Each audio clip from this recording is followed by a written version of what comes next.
नमो drone दीदी विकसित भारत के दो पहलुओं को छूती है, कृषि कल्याण और महिला शक्ति।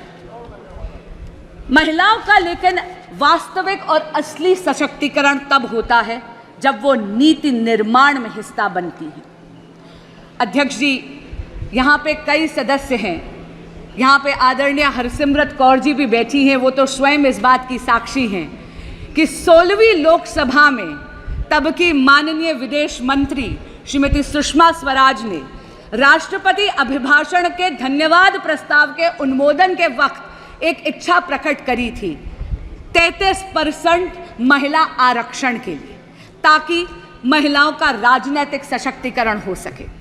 अध्यक्ष जी, मेरा मन प्रफुल्लित हो उठता है ये कहते हुए कि प्रधानमंत्री नरेंद्र मोदी जी और उनकी सरकार ने 17वीं लोकसभा में ही ये स्वप्न हकीकत में तब्दील कर दिया।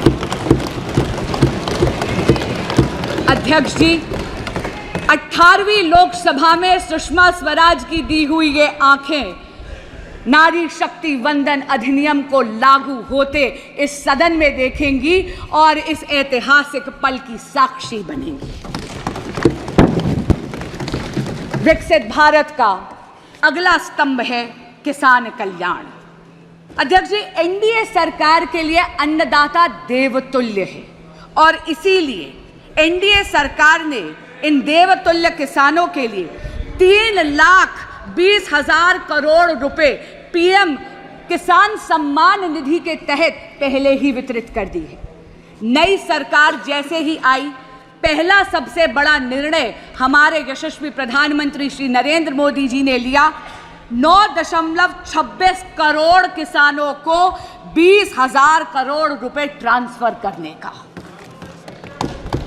एनडीए सरकार ने किसानों की आय बढ़ाने के लिए एमएसपी में रिकॉर्ड बढ़ोतरी करी है। ऑर्गेनिक फार्मिंग, कोल्ड स्टोरेज, कृषि आधारित उद्योग, डेयरी और मत्स्य पालन में आधारित उद्योगों को भी प्रोत्साहित करा गया है। ग्रामीण सड़क योजना के तहत 3,20,000 किलोमीटर से ज्यादा सड़कें बनाई गई हैं।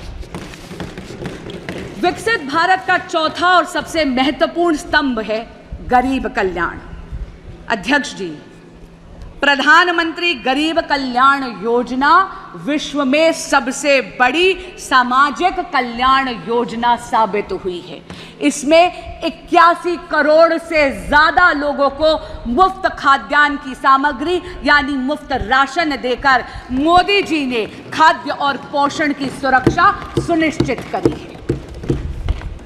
जब हम देश की अर्थव्यवस्था की गाथा गाते हैं तो वो रेड़ी पटरी वालों के बिना अधूरी है। नरेंद्र मोदी जी ने पीएम स्वनिधि के तहत 70 लाख से ज्यादा रेड़ी पटरी वाले यानी स्ट्रीट वेंडर्स को 11,000 करोड़ का ऋण बिना गारंटी के मुहैया करवाया है। अध्यक्ष जी, जिनकी गारंटी कोई नहीं लेता, उनकी गारंटी लेते हैं नरेंद्र मोदी। हर व्यक्ति का एक स्वप्न होता है कि अपनी पक्की एक छत हो। पीएम आवास योजना के तहत एनडीए की सरकार ने इस ख्वाब को हकीकत में बदला है। 4 करोड़ से ज्यादा पक्के मकान इस देश के गरीब को दिए गए हैं और अब पीएम आवास योजना के तहत 3 करोड़ और पक्के मकान बनाने का संकल्प लिया गया है। आयुष्मान भारत के तहत 55 करोड़ से ज्यादा लाभार्थियों को मुफ्त इलाज मिला है। लेकिन आने वाला जो भविष्य है वो बहुत ही स्वर्णिम है। अध्यक्ष जी, एक वक्त आता है हर युवा की जिंदगी में जब उस उम्र के पड़ाव में आपके माँ बाप आपके बच्चे बन जाते हैं और आप अपने माँ बाप के माता पिता। हर युवा को हर वक्त चिंता रहती है माँ बाप के इलाज की। आयुष्मान भारत में 70 बरस के हर वरिष्ठ नागरिक को और ट्रांसजेंडर कम्युनिटी को भी इसमें लाभार्थियों की श्रेणी में अब एनडीए की सरकार लाएगी। कितनी राहत की बात है, इस देश का युवा भी अब सांस ले सकता है कि 5 लाख रुपया सालाना माँ बाप की हेल्थ के प्रति सरकार मुहैया करवाने वाली है। पीएम सूर्य घर एक ऐसी फ्यूचरिस्टिक योजना है जहां पर आपके घरों के छतों पर सोलर पैनल्स लगाकर भगवान सूर्य नारायण की ऊर्जा को के माध्यम से मुफ्त बिजली बनाई जाएगी। और अध्यक्ष जी, मुफ्त बिजली से भी बेहतर है कि वो जो बची हुई बिजली है, एक्सेस बिजली, आप ग्रिड पर बेचकर एक नई इनकम का सोर्स, एक नया आय का सोर्स भी होगा। लेकिन मोदी सरकार अलग है अध्यक्ष जी, केवल नीति निर्माण ही नहीं करती, केवल योजनाएं ही नहीं बनाती, केवल उन योजनाओं का लाभ जन जन तक नहीं पहुंचाती, लेकिन वो लाभ सुनिश्चित हो, लास्ट माइल डिलीवरी हो, उसके लिए विकसित भारत संकल्प यात्रा भी निकालती है। अध्यक्ष जी, मोदी की गारंटी की गाड़ी आपके दरवाजे आती है, जनता के दरवाजे आती है। सभी सरकारी योजनाएं एक ही छत के नीचे हैं। आपको आधार कार्ड बनाना है, काउंटर वही है। पीएम स्वनिधि चाहिए, काउंटर वही है। आपको उज्ज्वला गैस कनेक्शन चाहिए, काउंटर वही है। गुड गवर्नेंस के साथ साथ accessibility to that good governance Modi सरकार सुनिश्चित करती है। एक अच्छी सरकार जो आए आपके द्वार। अध्यक्ष जी, सरकारें आईं और सरकारें गईं। गरीबी हटाओ, गरीबी हटाओ केवल एक चुनावी जुमला बनकर रह गया था, लेकिन यशस्वी प्रधानमंत्री नरेंद्र मोदी जी ने सुनिश्चित करा 25 करोड़ लोगों को मल्टी डिमेंशनल गरीबी की रेखा से उभार। आज का दिन एक बहुत ही महत्वपूर्ण दिन है। अध्यक्ष जी, मैं स्वयं एक वकील हूं और खुद अपने व्यक्तिगत अनुभव से कहती हूं कि आज का दिन 1 जुलाई हम वकीलों की फ्रेटर्निटी में उत्साह का माहौल लाने वाली है, क्योंकि 1 जुलाई से भारत में भारतीय न्याय संहिता लागू हो रही है।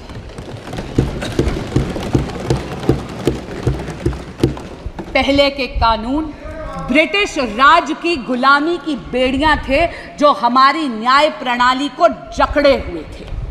पहली बार भारत में एक ऐसी दंड प्रणाली आ रही है जिसका ध्येय न्याय होगा। क्योंकि अध्यक्ष जी, जब कोई ऐसा कानून विलायती हुकूमत बनाती है तो उसका उद्देश्य न्याय नहीं होता, उसका उद्देश्य दमन होता है, क्योंकि वो चाहती है कि उसकी हुकूमत बरकरार रहे।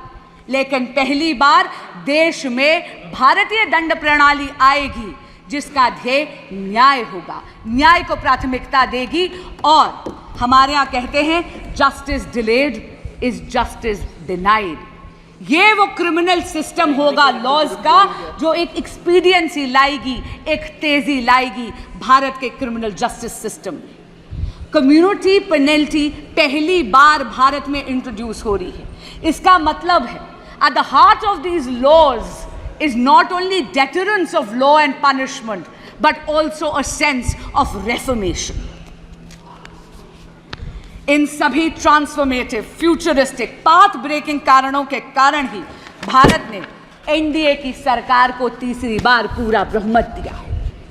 पर अध्यक्ष जी, विपक्षी गठबंधन ऐसा प्रदर्शित करता है जैसे कि नारायणी सेना इनके पाले में खड़ी है। पर अध्यक्ष जी, इतना जरूर कहूंगी, कृष्ण तो कर्म के कायल हैं, इसलिए उनका आशीर्वाद तो नरेंद्र मोदी जैसे कर्मयोगी पर पुनः बरसा है। विपक्ष चाहे ये दिखाने का प्रयास करे कि स्वयं अक्षौहिणी सेना उनके पास है। अध्यक्ष जी, बहुत चौंकाने वाली बात है कि वो विपक्ष जिसने आपातकाल लगाने का अधर्म करा, वो विपक्ष जिसने भारत के संविधान को गला घोटने का अधर्म करा, जिसने इस देश के लोकतंत्र की हत्या करने का अधर्म करा, वो विपक्ष जिसके गठबंधन के सदस्य आज भी दिल्ली में एक कॉन्स्टिट्यूशनल क्राइसिस क्रिएट करते हैं, क्योंकि वो अपनी जिद पे अड़े हुए हैं कि वो अपनी सरकार जेल से चलाएंगे। क्यों? क्योंकि वो सत्ता के मोह में मदमस्त हैं और दिल्ली उनके इस मोह से त्रस्त है। अध्यक्ष जी, बड़ी अजीब बात है दिल्ली आज पानी के लिए तरस रही थी। एक बारिश हो गई तो पानी से त्रस्त हो गई। लेकिन ऐसा लगता है कि विपक्षी गठबंधन में या आम आदमी पार्टी में एक आपातकाल और एक अकाल पड़ा हुआ है कॉम्पिटेंस का और टैलेंट का। और इसीलिए माननीय मुख्यमंत्री अरविंद केजरीवाल जी मुख्यमंत्री की सीट को जकड़ कर बैठे हैं। मैं पूछना चाहती हूं, ऐसा विपक्ष जो पॉलिसी पैरालिसिस का अधर्म करता है, जो लैक ऑफ गवर्नेंस का अधर्म करता है, वो धर्म की बात कर कर इस सदन में कैसे आड़े आ सकता है जब ये सदन इमरजेंसी की रेजोल्यूशन पास करना चाहता है, इमरजेंसी का खंडन करते हैं।